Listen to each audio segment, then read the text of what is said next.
Christmas has been and gone, Eugene. Yeah. Another year just about out the door. It's fantastic year. I guess now's the time that we start to reflect a little bit, right, and think about the year that's been, and then also look a little bit forward to the year coming up in the future. But I'm stuck in Auckland this Christmas, as you know.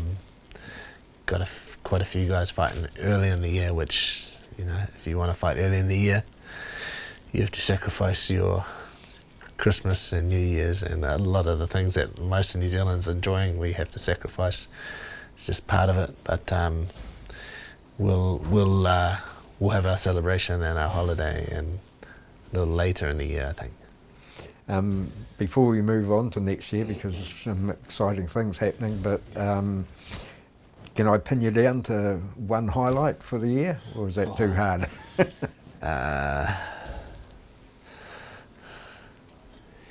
Yeah, I mean, obviously, in the latter half of that year, near the end, it was good to get Navajo across the line. You know, when you get these guys in the UFC, like, it just means a lot, because that's a goal that you have to set years and years before that, and then you have to go through that journey, and you're never really sure if you're gonna make it. It's just sheer will and determination. And in all fairness, although we don't like to admit this, like there's a little bit of luck that has to go into it as well. Everything lines up, and you get that person to achieve one of their goals and dreams is always very special. What else was there? It's almost a case of there was so many things going on, but getting into this place was a real highlight. This is the facility that we've always dreamed about, you know, just under 1,000 square meters of mat space, cage, ring. It's a vast contrast to where we were. So getting into this place, and then obviously my altar, the 2 altars that I do a year, they're always a highlight for me, because I get so many wonderful results out of that. That's so life-changing for people, so being a part of that's always a highlight. And a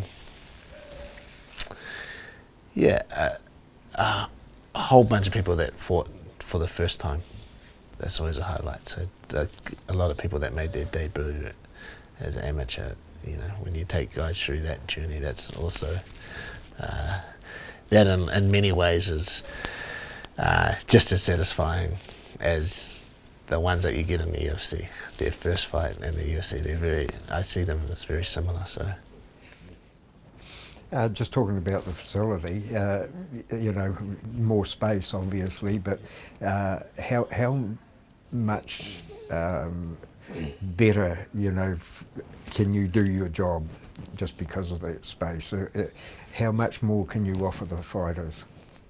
Oh no, like, yeah, absolutely. Like, it's a space and time, for that matter, but space and time is a very important part of the sport, right?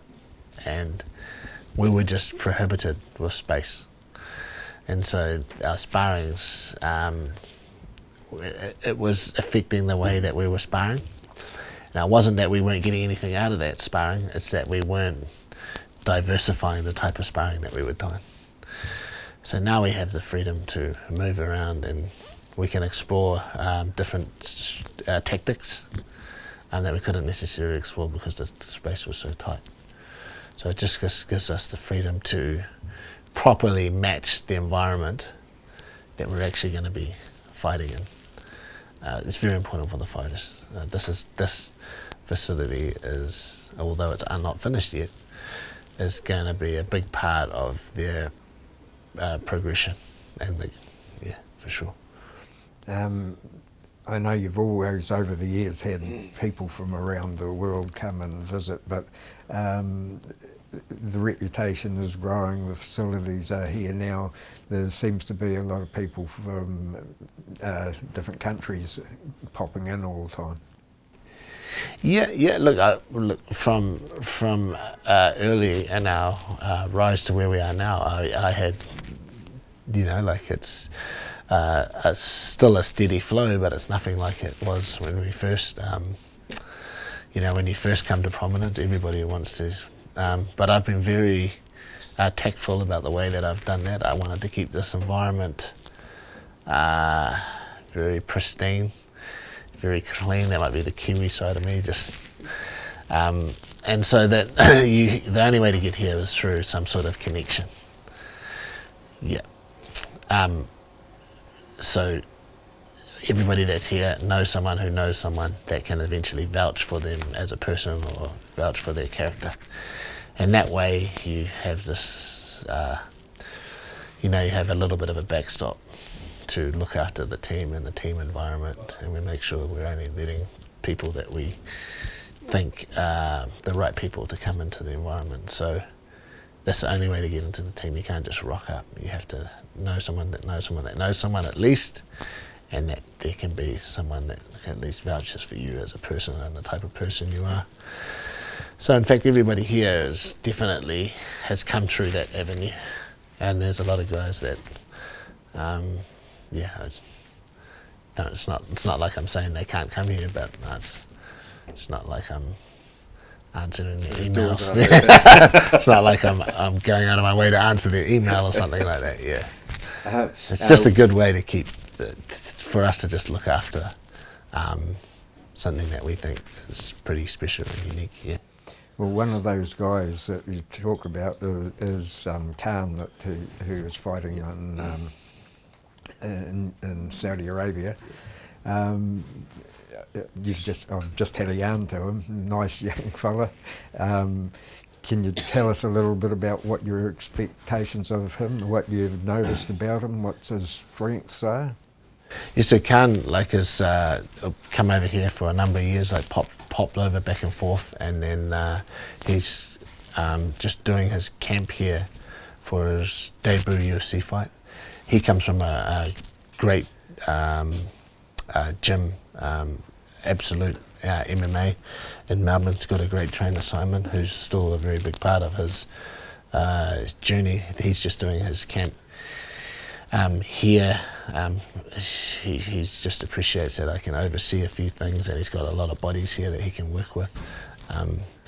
And I don't know, I guess we're just for someone that comes into this environment, a lot of it's just, you have to be very careful about what you add. A lot of stuff that we want to add, we have to understand that we just don't have the time to do that, and so that we're going to be better off going down a different path. And so it's just trying to figure out what we can add in the given amount of time that we have that can make the biggest kind of impact. And so and then a little bit of refinement around the things that he's already good at. He's a very good fighter. He's a very complete fighter already. It's just it's just trying to dot our I's and cross our T's, because at that very, very top level, high level, when you get to the UFC, it's like a real good game of test rugby is the best way to describe it. It's not so much, it's about who makes the least mistakes sometimes, and quite often that wins. It's not about that both teams can't fire. Both teams are great attacking, great defensively. Both fighters are great at attacking and defensively. Everything they do is great. They're at a high level already, they've made it to the top in the world. But it's about whoever makes the least mistakes, and that's all to do with just refinement and just small little details and making sure that everything's dialed in. And I think that's just what he's here to do. It's just what everybody's here to do when they're at that pointy end and heading towards a UFC fight. Of course, on the same card Izzy is fighting. Everybody wants to know he is, and can you compare him from the last fight to the next fight? Yeah, look, I've taken there's a few things that I'm doing quite differently with Izzy for this fight, that are a lot more drastic to what I'm usually accustomed to doing. I like to take things very steady and take a kind of, if it's not broke, there's no need to fix it. But based on past performances, I thought we needed to really kind of flip things on its head a bit. And yeah, he's looking really, really good and responding really, really well. So to this a slightly different approach, something that he hasn't been used to for the last few camps. Yeah, so he's responding really well and he's looking really, really good. So I'm looking for a very vintage performance from Israel, and so far we're right on track for that. Cool, that's good. Everybody will be happy to hear that. One of the things that surprised me, I think Cobb might have pointed out to me today, is that nobody from the gym on the Sydney card. Yeah, it's just, I don't know, it just kind of worked out. Like a lot of the boys, they're all like Kai's potentially fighting for a title, Dan's looking for a top 5 opponent, Carlos is looking for a top 5 opponent, he's got Jan, Israel's fight, is like all those guys, they'll be headlining cards, so that they can't really go on a card. Potentially you could have Navajo or Kevin, but they're going to be, they're slated for a little bit later, so it just worked out that way, that all our guys, none of them are headlining, so they'll be headlining somewhere else. Yeah, it's a bit funny, because he went from half the card last time to no one this time. But potentially I got a young, another young UFC fighter here, Rong Zhu from China. He's potentially looking to get on the card, so if he gets a fight, then... When would you hope to find that out? Because it's not that far away. Yeah, well, so he's in camp, so he's ready to go. He's just, if he gets an opponent, then we're good to go as well. We're fit and ready. We're basically treating that as our date, and all our periodization is aimed for that date. So like Nev and Kevin, they'd be on before the March? Probably after, March, April. Yeah. Are you looking any further ahead? You know, what's the long-term plan for 2025? Yeah, no, just keep building the business. I think there's kind of two sides to our business. There's like the gym and just the people that love to come into the gym and love to learn martial arts, and the up-and-coming kind of amateur fighters that are trying to be the next big thing. There's that side, and then there's the professional side.